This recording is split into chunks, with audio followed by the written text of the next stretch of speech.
청와대 민정수석실에서 박근혜 정권에서 작성된 300건이 넘는 문건이 나왔고 문건 내용 중 일부는 현재 진행되고 있는 국정농단 관련 재판과 밀접한 연관이 있어 보여 큰 관심사가 되고 있는데 청와대 민정수석실 공직기강비서관을 역임했던 조홍천 의원 뒤에 직접 모셨습니다. 안녕하십니까? 예, 오랜만입니다. 안녕하세요. 그 공간에서 근무하셨잖아요. 그죠? 예, 매년 되긴 했지만. 그 옆에. 바로 옆입니까? 그 복도 건너서. 그렇게 얘기해봐야 저희가 그림이 안 그려지고 일단 제일 궁금한 게 뭐냐면 청와대 설명에 따르면 사무실 재배치를 하면서 캐비넷을 옮기다가 무거워서 열어봤는데 거기서 잭팟이 터졌다. 예. 이런 얘기거든요.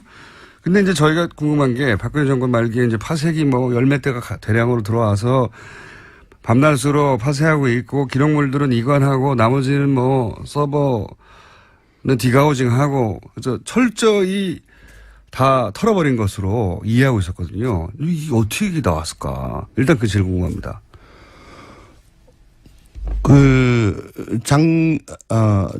특검이 예. 압수수색 그때 들어가려고 그럴 때 어떤 예. 사람들은 아니 다 치웠을 건데 들어가가지고 뭘 아무것도 그러니까요. 없을 거다. 그거 뭐라고 들어갔냐 그럴 때 저는 아니 낙곡이 있다. 낙곡이.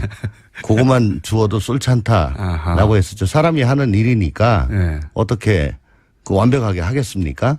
네.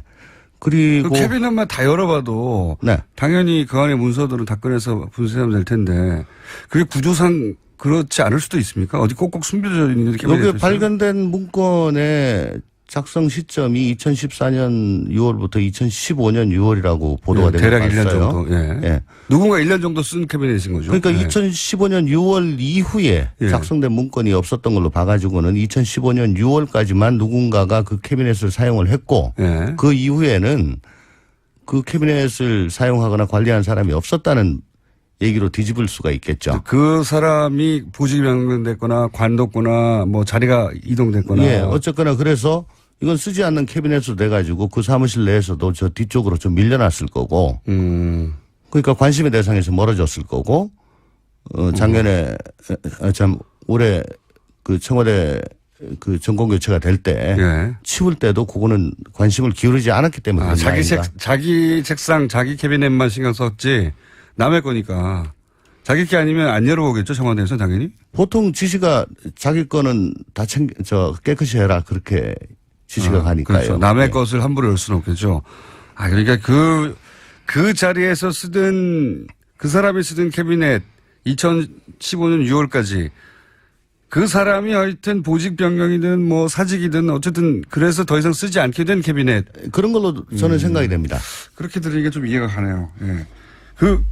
큽니까? 청와대 민정수석실이? 제일 크죠.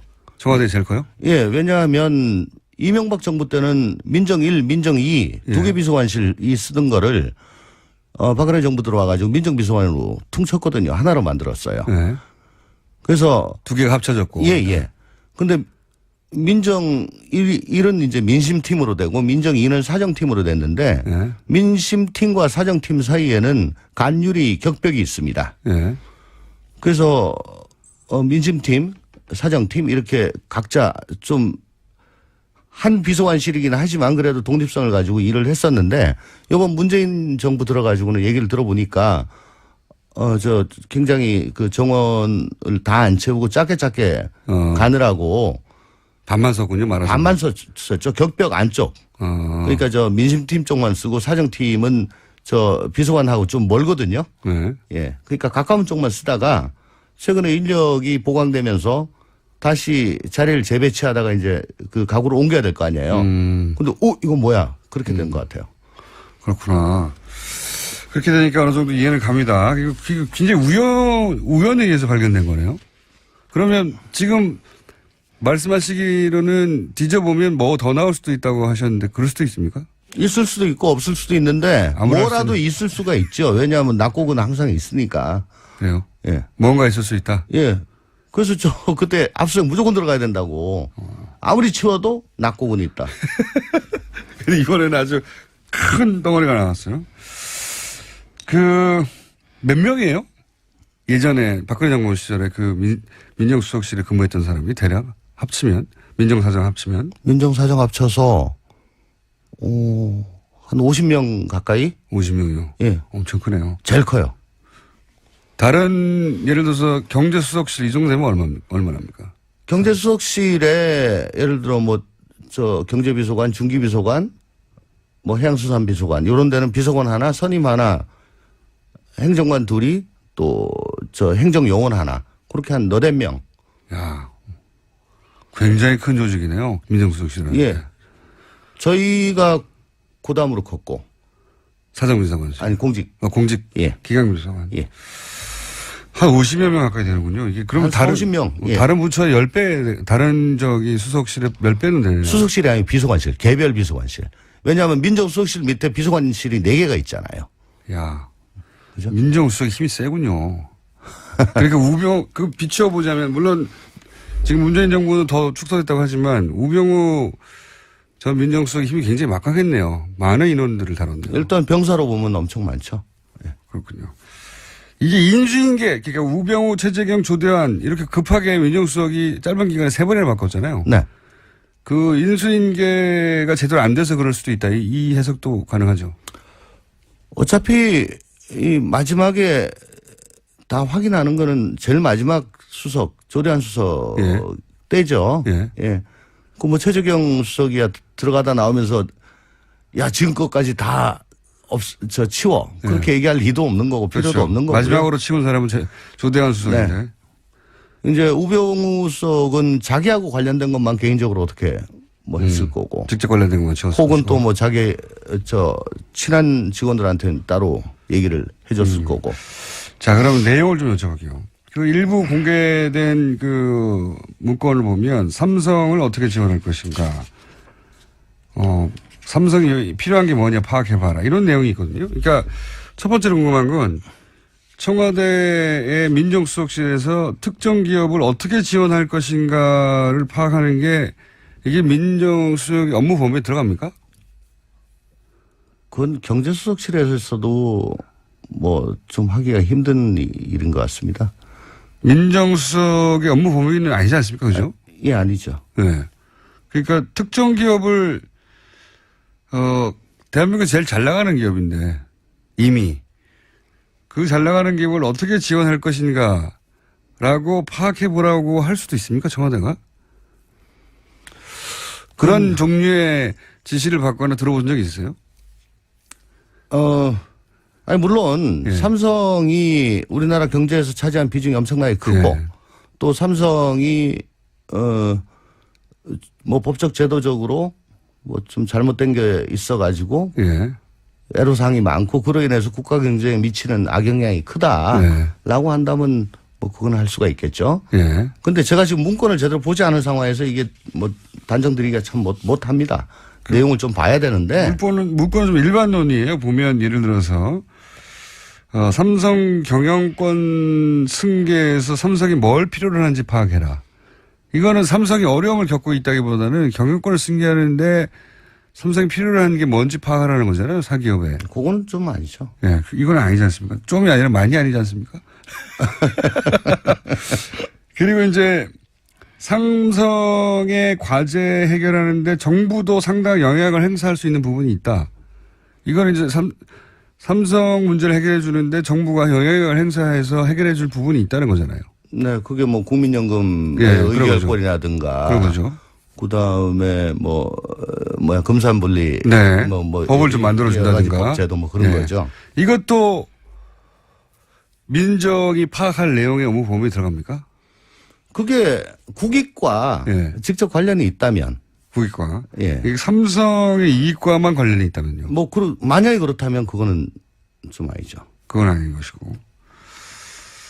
이게 이런 내용들이거든요. 한마디로 하면 삼성이 이제 아버지가 쓰러지고 아들에게 이 경영권을 넘겨야 되는데 그 과정에서 문제가 있을 수 있는데 그걸 정부가 도와주고 그리고 정부도 얻을 게 있으면 얻고. 근데 사기업으로부터 정부가 얻을 수 있으면 얻고 이게 말이 되냐 이거죠. 세금을 많이 내게 해라 이런 동안. 어쨌거나 지난 탄핵 과정에서 우리 국민들께서 보신 게 네. 권력을 오용하는 거죠. 네. 그래서 이익은 사유화하고 손실은 사회화하는 그렇죠. 그렇죠. 예. 예. 그런 사례를 보면서 이게 나라냐라고 했지 않습니까? 그게 뭐 굳이 권력뿐만 아니고 기득권 집단들이 거의 그런 행태를 보이고 있기 때문에 예. 뭐 많이 붕괴하고 이게 나라냐라고 하면서 바꿔보자라고 했는 건데 뭐 이 정도로 가름할게요. 민정수석실을 그러니까 저희가 궁금한 건 이런 거죠. 민정수석실의 고유 업무 범위가 맞느냐.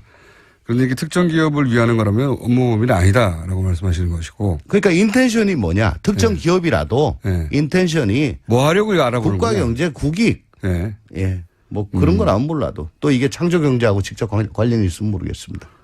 그게 아니라 이게 이제 결국은 말을 지원받고 최순실한테 돈을 지원받고 이런 걸로 연결되는 거라면 당연히 말이 안 되는 건데. 그건 뭐 우리 공장장 같은 분은 그렇게 항상 색안경을 끼고 보는 거죠. 색안경. 그래도 저 문건을 보지 않고 단정 짓는 거는 위험합니다. 네. 아니, 또 그런 정황은 있으나 이게 그렇게 단정 지을 수 있는 문건인지 아닌지는 좀 봐야 된다, 직접. 예, 근데 이 내용이 지금 자필 메모에서 나왔다는 거고 예. 자필 메모란 건 이제 필체란 게 있을 거고요. 예. 그러면 누가 작성했는지 저 다른 그 워드 프로세스로 작성한 것보다 훨씬 더 쉬울 거 아니에요? 그렇죠. 예. 자기 필체가 있으니까. 예. 그리고 이런 일을 시켰을 때는 아무리 50명이라 하더라도 시킬 만한 사람이 딱 있잖아요. 그렇죠? 에이스가 있죠. 에이스가 있죠. 예. 그리고 의원님 머릿속에 떠오르는 사람도 있는 거 아닙니까? 안 알려줘. 하여튼 이런 라인을 탔겠구나 하는 떠오르는 라인에 있는 예, 거죠. 그림은 그려집니다. 그러시군요. 예. 예. 누군지 말할 수 없고. 안 알려줍니다. 그건 검찰이 알아서 합니다. 예. 예. 검찰에는 알려주실 생각은 있으시고. 물어보면요. 물어보면. 방송을 들으시면 연락을 바로 주십시오. 이 사람이다 하는 짐작가는 그림이 있다. 뭐 딱 한 사람이라기보다. 예. 요쪽이겠구나 하는. 뭐 선발 투수도 1, 2, 3 선발 원투펀치 있잖아요. 그렇죠. 그렇죠. 예. 예. 한 2, 3발까지 생각나십니까? 한 3. 3, 3발까지 생각하시는구나. 그렇겠죠. 이게 결국은 또 안종범 수석 수첩에 등장했던 메모하고 연결되는 메모들이 있어요. 네. 실제로 그러니까 경영권 승계에 대해서 뭐 삼성 엘리엇 예. 엘리엇에 대해서 대책을 강구해야 된다. 메모에 또는 뭐 금산분리에 대한 이야기, 뭐 은산분리에 대한 이야기, 승마에 대한 이야기 이런 메모들이 등장하다 보니까 연결되거든요. 승마도 나옵니까 메모에? 그 안종범 수첩, 예, 안종범 수첩에는 승마는 이제 대가죠 결국은. 네. 이렇게 두 가지가 연결되는 부분이 있는데 이게 이 이재용 부회장의 재판에 영향을 줄 수 있을까요? 언론들은 영향을 줄 거라고 우리 공장장 말씀대로 네. 그게 다 증거 능력이 인정이 되고 네. 또 합리적인 의심을 배제할 정도로 네. 그게 시기적으로나 내용적으로나 그게 서로 관계가 있다면 그건 아주 중요한 자료가 되겠죠. 근데 이제 시기가 8월 초면은 지금 이재용 부회장 결심 공판을 한다는 얘기거든요. 네. 엄청 빨리 진행되고 있습니다. 지금은 이제 7월도 한 보름도 안 남았는데. 네. 그러면 대략 보름 사이에 이 문서가 법적 효력을 가지려면 어떻게 해야 됩니까? 우선 이재용 부회장 8월 2일 날 예. 결심한다는 거는 재판부의 생각이 지금 그런 건데 지금 변수가 생겼죠. 예. 이재용 부회장의 구속 만기는 8월 27일로 알고 있습니다. 아하. 그러면 대충 한 2주 전까지는 예. 결심하면 되니까 잘하시잖아요. 예. 그럼 8월 광복절 무렵까지만 결심하면 되니까 예. 꼭 뭐 8월 2일이다 이렇게 할 필요는 없는 것 같고요. 일단 그렇게 얘기는 했지만 재판부가. 예. 잘하시면서요. 예. 그리고 그러니까 한 달 조금 덜 남았죠. 예. 예. 그렇게 따지면. 이게 일종의 전문 증거라 작성자를 불러야 되지 않습니까? 어쨌든 지금 자필 메모가 가장 중요하게 지금 떠오르고 있는 것 같은데 예. 아까도 말씀드렸다시피 자필이기 때문에 필체가 있고 예. 또 대충 할 수 있는 사람이 특정이 특정 되니까. 이제 범주가 있으니까 예. 몇 사람 그리고 불러서 또 그분들이 거의 다 공직자들이니까요. 현재 스코어. 예. 아하. 그러니까 뭐 부르면 오겠죠. 예, 불러서 본인이 작성한 게 맞다는 얘기를 확인해야 되죠. 확인해야 되고 그러면 이런 걸 왜 만들었냐. 아까 말씀하셨다시피 민정에서 이게 할 일이냐. 민정에서 왜 이런 걸 만들었냐. 그러면 너의 독창적인 생각이냐. 무슨 지시를 받았냐. 지시를 받았겠죠? 전 그렇게 추정이 되지요. 만약에 이게 민정에서 만든 거라면. 이런 내용을 민정이 스스로 알아서 작성하지는 않지 않습니까? 어떻습니까? 이런 거 하기가 힘들죠. 그렇죠. 예. 이런 거 시켜서 해야 되는 거죠. 이건 생각해 보세요. 민정에서 글쎄요. 이런 내용을 행정관이 갑자기 혼자 작성한다고. 갑자기 혼자 한다. 예. 그건 삼성에서 장학생으로 되지 않는 이상은 그건 상당히 힘들죠. 그러니까요. 갑자기 행정관이 혼자서 삼성 경영권을 기회로 활용해가지고 삼성이 뭘 필요로 하는지 파악해야 되겠다. 이렇게 생각한다는 건 말이 안 된단 말이죠. 누가 시켰을까요? 그러니까 그 작성자의 상급자. 작성자 상급자. 그러면 당시 민정수석. 그러니까 비서관일 수도 있고 수석일 수도 있고 실장일 수도 있고 혹은 비서실장일 수도 있고 혹은 3인방일 수도 있고 3인방일 수도 있습니까? 그렇죠. 실제 그러니까 직제상의 문제가 아니라 실제 당시 청와대가 돌아가는 데 있어서. 그러니까 3인방이 그 실무자한테 직접 지시는 하지 않지만 네. 수석이나 비서관한테 특히 수석한테는 3인방이 그런 지시를 할 수 있는 권한이 있었어요. 지시라기보다는 뭐 협조겠죠.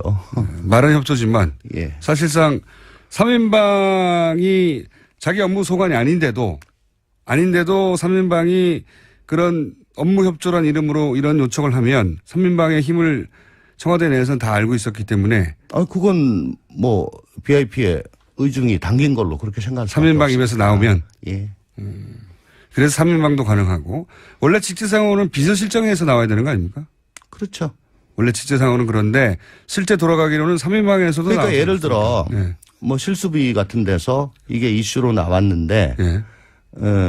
경제수석하고 고용복지수석이 주로 관련이 되잖아요. 네. 그렇지만 민정도 좀 알아봐라. 네. 뭐 이렇게 했을 수도 있죠. 비서실장이. 그런데 이걸 이렇게 그 여러 다른 수석들이 있는데 대놓고 얘기하는 건 조금 할 내용은 아니죠. 부적절한 것 같고. 그러니까요. 예. 그럼 비서실장이나 3인방에서 왔을 가능성이 높다. 있다. 경제수석이 요구했을 가능성은 또 어떻게 보십니까? 셋 중 하나입니까? 경제수석 아니면 비서실장 아니면 3인방. 경제수석이 그건 조금 상상이 안 갑니다. 잠깐 왜 상상이 안 가죠? 자기들이 하면 되지 뭘 이걸. 자기들이 하면 되죠. 아 그렇군요. 아 민정에다 이거 해라 저거 해라 할 그런 입장은 아닙니다. 그렇군요. 경제수석실이. 경제수석실이 민정에다 이런 거 요청하는 지시할 그런 위계가 아닙니까? 그다지? 위계라기보다는 그건 좀 생뚱맞죠. 만약에 그런 걸 얘기를 한다면. 저희는 뭐 그게 생뚱한지 안 맞는지 모르니까요. 그럼 비서실장 아니면 3인방 이렇게 압축하는 게. 예. 그러니까 그렇게 돼서 뭐 수석한테 그게 입력이 돼가지고 갔거나. 예. 예. 뭐. 그렇군요. 이런 정도의 메모가 만들어졌으면 이 메모가 다시 공식 문서로 정리돼서 올라갑니까? 어떻게 됩니까? 이거는 뭐 내용상으로 봐가지고는 예. 다듬어서 가야죠. 이걸 이렇게 자필 메모로. 예. 그렇게 보고를 안 했겠죠. 예, 이렇게 하기는 좀. 근데 청와대 시스템이 이런 공식 문서를 작성하기 시작하면 초안부터 최종본까지 다 남는다면서요. 버전별로. 쓰는 건 안 남고. 쓰는 건 빼고. 예, 이게 이제 입력하기 시작하면. 입력하기 시작하면 이제 처음에 초안을 어떤 식으로든 뭐 저장을 하잖아요. 예, 예. 그때부터 남죠. 초안부터. 예, 그러면 이제 버전별로. 작성 일시, 예. 작성자, 제목, 계속 다 나눈다. 내용. 근데 지금은 그거를 추적할 수는 디가우징 해버렸다니까. 다단을 해버렸으니까. 예, 그렇다면 할 수가 없죠. 이 종이로 쏜 문서는 대통령 기록물이 아닌 거죠? 지금 야당에서는 이제 대통령 기록물법의 위반 아니냐. 제가 지금 대통령 기록물법 위반으로 재판을 받고 있는 현직 피고인이기 때문에. 잘 아실 거 아닙니까? 아주. 예. 아니, 아니, 피고인한테 그런 걸 자꾸 물으면 어떡해요. 예. 아니, 이건 이제 별도의 사안이니까 본인 게 아니라. 예, 어쨌거나 뭐 아닌 걸로 보여집니다, 저는. 그렇죠? 예. 조심스럽네요. 재판 받고 있습니다. 대통령 기록물이 아니라고 이제 공개할 수 있다고 청와대가 판단한 것 중에 하나가 이렇게 무슨 도장이 안 찍혔다고 하던데 도장은 무슨 의미입니까? 그게 자꾸 기록물 가지고 물으실 네. 거예요? 네. 대통령 기록물이 이제 세 가지로 갈리는데 일반, 비밀, 지정으로 갈리는데 네. 일반은 그러니까 대통령 기록물은 원래 공개가 원칙이에요. 원래요? 원래 원칙은 공개인데 다만 뭐 국가안보, 뭐 경제 상황에 위해를 가할 우려, 사생활 침해 등을 이유로 이제 제한을 하는 거거든요. 네.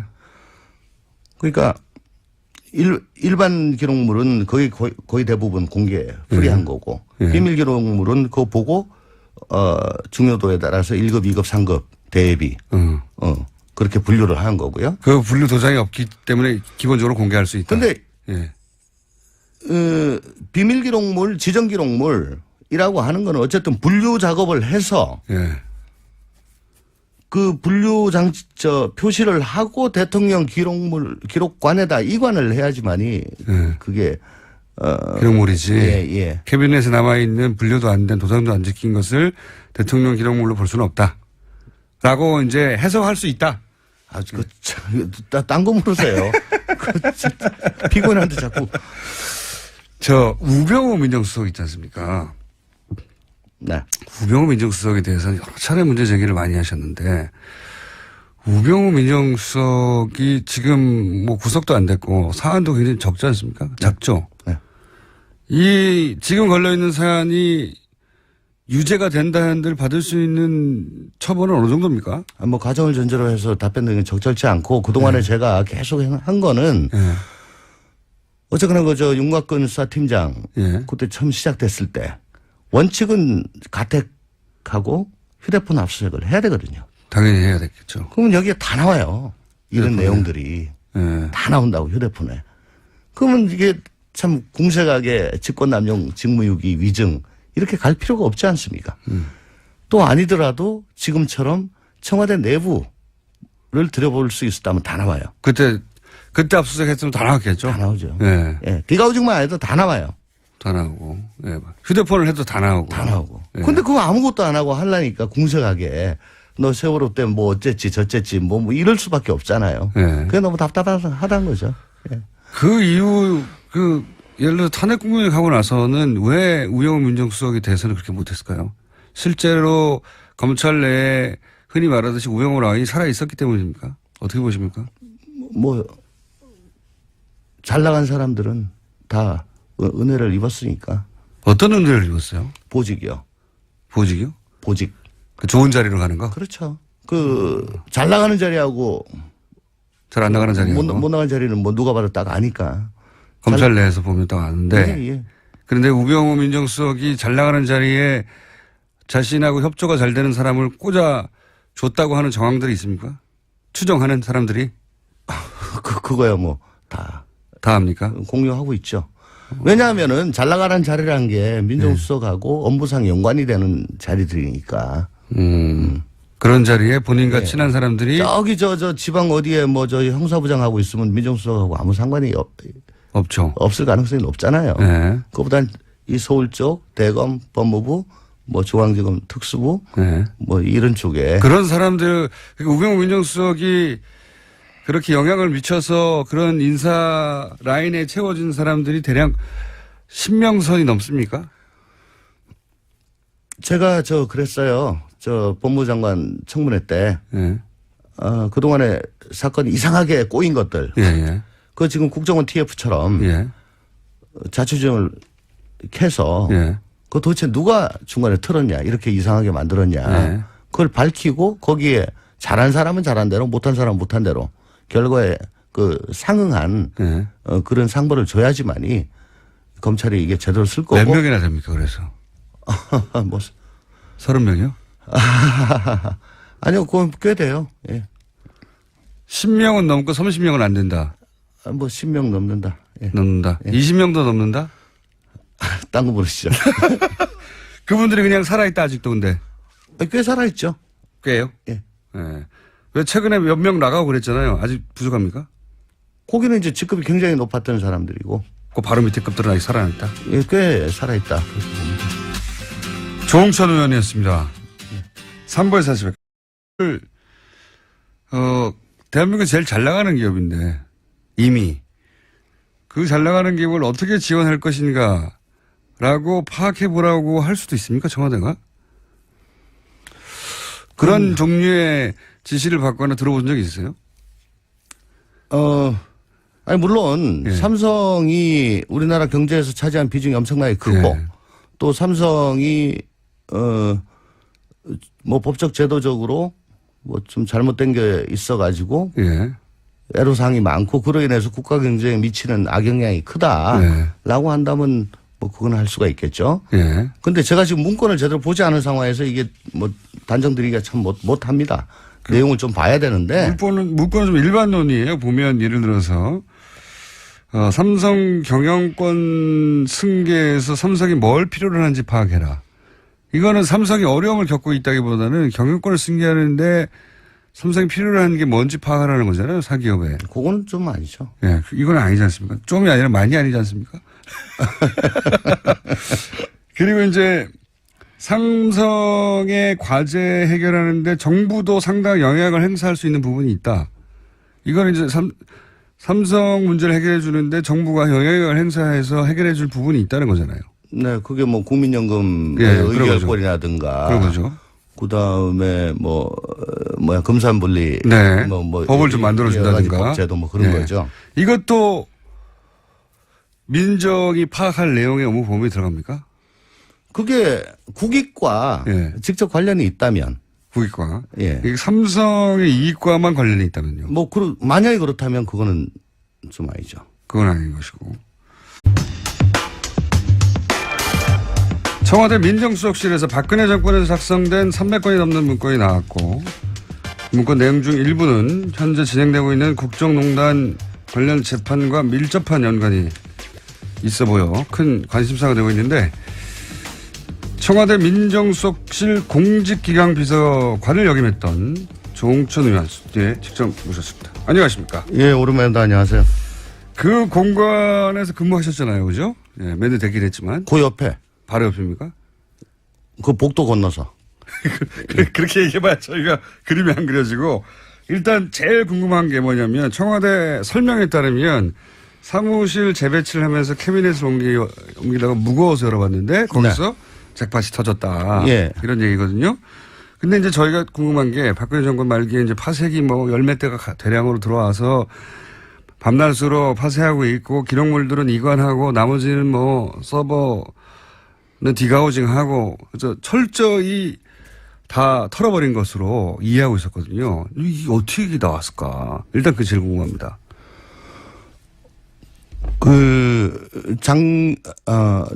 특검이 예. 압수수색 그때 들어가려고 그럴 때 어떤 사람들은 아니 다 치웠을 건데 들어가지고 뭘 아무것도 그러니까요. 없을 거다. 그거 뭐라고 들어갔냐 그럴 때 저는 아니 낙곡이 있다. 낙곡이. 그것만 주워도 쏠찬다라고 했었죠. 사람이 하는 일이니까 네. 어떻게 그 완벽하게 하겠습니까? 네. 그리고 그 캐비넷만 다 열어봐도 네. 당연히 그 안에 문서들은 다 꺼내서 분쇄하면 될 텐데 그게 구조상 그렇지 않을 수도 있습니까? 어디 꼭꼭 숨겨져 있는 캐비넷이 여기 발견된 문건의 작성 시점이 2014년 6월부터 2015년 한 비서관실이긴 하지만 그래도 독립성을 가지고 일을 했었는데 이번 문재인 정부 들어가지고는 얘기를 들어보니까 굉장히 그 정원을 다 안 채우고 짧게 가느라고 반만 썼군요, 말하자면. 반만 썼죠. 격벽 안쪽. 그러니까 저 민심팀 쪽만 쓰고 사정팀은 저 비서관하고 좀 멀거든요. 네. 예. 그러니까 가까운 쪽만 쓰다가 최근에 인력이 보강되면서 다시 자리를 재배치하다가 이제 그 가구를 옮겨야 될 거 아니에요. 근데 이거 뭐야? 그렇게 된 것 같아요. 그렇구나. 그렇게 되니까 어느 정도 이해는 갑니다. 이거 굉장히 우연에 의해서 발견된 거네요. 그러면 지금 말씀하시기로는 뒤져보면 뭐 더 나올 수도 있다고 하셨는데 그럴 수도 있습니까? 있을 수도 있고 없을 수도 있는데 뭐라도 있을 수가 있죠. 왜냐하면 낙곡은 항상 있으니까. 그래요? 예. 뭔가 있을 수 있다? 예. 그래서 저 그때 압수수색 무조건 들어가야 된다고. 아무리 치워도 낙곡은 있다. 근데 이번에는 아주 큰 덩어리가 나왔어요. 몇 명이에요? 예전에 박근혜 정부 시절에 그 민정수석실에 근무했던 사람이 대략 합치면 민정사정 합치면 민정사정 합쳐서 한 50명 가까이? 50명이요? 예. 엄청 크네요. 제일 커요. 다른 예를 들어서 경제수석실 이 정도 되면 얼마납니까? 경제수석실에 예를 들어 경제비서관, 중기비서관, 해양수산비서관 이런 데는 비서관 하나, 선임 하나, 행정관 둘이 또 행정요원 하나 그렇게 한 4-5명. 야, 굉장히 큰 조직이네요. 민정수석실은. 예. 저희가 고담으로 컸고. 사정비서관. 아니 공직. 공직. 예. 기강비서관. 예. 6월이라고 보도가 예, 된 것 대략 1년 같아요. 정도. 예. 예. 누군가 1년 정도 쓴 캐비넷인 거죠. 그러니까 예. 2015년 6월 이후에 예. 작성된 문건이 없었던 걸로 봐가지고는 2015년 6월까지만 누군가가 그 캐비넷을 사용을 했고 예. 그 이후에는 그 캐비넷을 사용하거나 관리한 사람이 없었다는 얘기로 뒤집을 수가 있겠죠. 그 사람이 보직이 변경됐거나 관뒀거나 자리가 이동됐거나. 예, 어쨌거나 그래서 이건 쓰지 않는 캐비넷으로 돼가지고 그 사무실 내에서도 저 뒤쪽으로 좀 밀려났을 거고. 그러니까 관심의 대상에서 멀어졌을 거고. 작년에 올해 그 청와대 그 정권 교체가 될 때 예. 치울 때도 그거는 관심을 기울이지 않았기 때문에 그런 거 아닌가. 자기 책상, 자기 캐비넷만 신경 썼지 남의 거니까 자기 게 아니면 안 열어보겠죠 청와대에서 당연히. 보통 지시가 자기 거는 다 깨끗이 해라 그렇게 지시가 가니까요. 그렇죠. 남의 예. 것을 함부로 열 수는 없겠죠. 그러니까 그 자리에서 쓰던 그 사람이 쓰던 캐비넷 2015년 6월까지 그 사람이 하여튼 보직 변경이든 사직이든 어쨌든 그래서 더 이상 쓰지 않게 된 캐비넷. 그런 걸로 저는 생각이 됩니다. 그렇게 들으니까 좀 이해가 가네요. 예. 큽니까? 청와대 민정수석실이? 제일 크죠. 청와대 제일 커요? 예, 왜냐하면 이명박 정부 때는 민정 1, 민정 2 두 개 비서관실이 쓰던 거를 박근혜 정부 들어와가지고 민정비서관으로 퉁쳤거든요. 하나로 만들었어요. 예. 그래서 두 개가 합쳐졌고. 예. 근데 민정 1은 이제 민심팀으로 되고 민정 2는 사정팀으로 됐는데 예. 민심팀과 사정팀 사이에는 간유리 격벽이 있습니다. 예. 그래서 민심팀, 사정팀 이렇게 각자 좀 한 50여 명 가까이 되는군요. 이게 그러면 한 40명. 예. 다른 부처의 10배, 다른 수석실의 몇 배는 되네요. 수석실이 아니고 비서관실, 개별 비서관실. 왜냐하면 민정수석실 밑에 비서관실이 4개가 있잖아요. 야. 그죠? 민정수석이 힘이 세군요. 그러니까 비추어보자면, 물론 지금 문재인 정부는 더 축소됐다고 하지만, 우병우 전 민정수석의 힘이 굉장히 막강했네요. 많은 인원들을 다뤘네요. 일단 병사로 보면 엄청 많죠. 예. 그렇군요. 이게 인수인계, 그러니까 우병우, 최재경, 조대환 이렇게 급하게 민정수석이 짧은 기간에 3번이나 바꿨잖아요. 네. 그 인수인계가 제대로 안 돼서 그럴 수도 있다. 이 해석도 가능하죠. 어차피 이 마지막에 다 확인하는 거는 제일 마지막 수석, 조대환 수석 예. 때죠. 예. 예. 최재경 수석이야 들어가다 나오면서 야, 지금껏까지 다 치워. 그렇게 얘기할 리도 없는 거고 필요도 그렇죠. 없는 거고. 마지막으로 치운 사람은 조대환 수석인데. 네. 이제 우병우 수석은 자기하고 관련된 것만 개인적으로 어떻게 했을 거고. 직접 관련된 것만 치웠을 혹은 것이고. 또 자기 친한 직원들한테는 따로 얘기를 해줬을 거고. 자, 그럼 내용을 좀 여쭤볼게요. 그 일부 공개된 그 문건을 보면 삼성을 어떻게 지원할 것인가. 삼성이 필요한 게 뭐냐 파악해봐라. 이런 내용이 있거든요. 그러니까 첫 번째로 궁금한 건 청와대의 민정수석실에서 특정 기업을 어떻게 지원할 것인가를 파악하는 게 이게 민정수석의 업무 범위에 들어갑니까? 그건 경제수석실에서도 좀 하기가 힘든 일인 것 같습니다. 민정수석의 업무 범위는 아니지 않습니까? 그죠? 예, 아니죠. 네. 그러니까 특정 기업을